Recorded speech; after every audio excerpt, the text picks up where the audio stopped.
Good morning to all my dear students. Class 10th lecture number 3 chapter first है आपका परावर्तन वाला। तो थर्ड लेक्चर लेकर आ चुके हैं। इसमें हम आप सभी को बताए थे इसके पहले लेक्चर में कि हम थर्ड लेक्चर में क्या करेंगे, प्रतिबिंब स्टार्ट करेंगे। तो स्टार्ट करते हैं।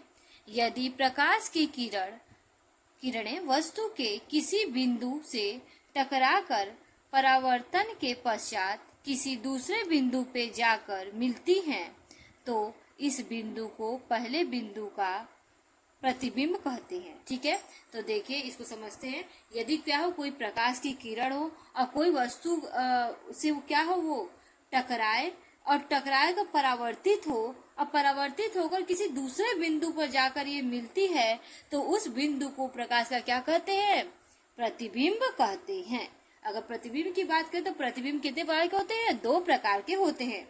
पहला है वास्तविक प्रतिबिंब और दूसरा है आभासी या काल्पनिक प्रतिबिंब।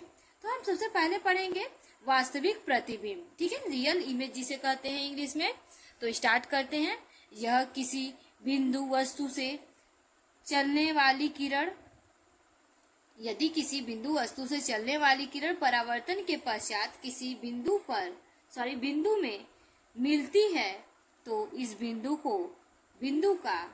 बिंदु वस्तु का वास्तविक प्रतिबिंब कहते हैं। ठीक है, तो देखिए वास्तविक प्रतिबिंब क्या होता है कि यदि कोई वस्तु की कोई बिंदु वस्तु है, वो क्या हो, किरण जो आ रही है वो आने या फिर चलने के पश्चात क्या हो, किसी बिंदु को वास्तव में मिले तो उस बिंदु को क्या कहते हैं, वास्तविक प्रतिबिंब कहते हैं, रियल इमेज कहते हैं।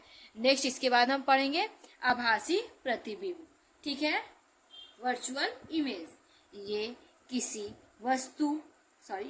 बिंदु वस्तु से चलने वाली किरणें परावर्तन के पश्चात किसी दूसरे बिंदु से आती हुई प्रतीत होती है तो इस बिंदु को बिंदु वस्तु का आभासी प्रतिबिंब कहते हैं। ठीक है, देखिए इसके आगे भी बताऊंगी, तब तक यहाँ तक पहले समझ लीजिए। देखिए इस बिंब में क्या होता है कि कोई वास्तव में आती हुई प्रतीत होती है, रियल में आती नहीं है। देखिए यहाँ पर मैंने बोला है ये किसी बिंदु वस्तु से चलने वाली किरण परावर्तन के पश्चात किसी दूसरे बिंदु पर आती हुई प्रतीत होती है तो उसे हम क्या कहते हैं, आभासी या काल्पनिक प्रतिबिंब कहते हैं। इस प्रतिबिंब को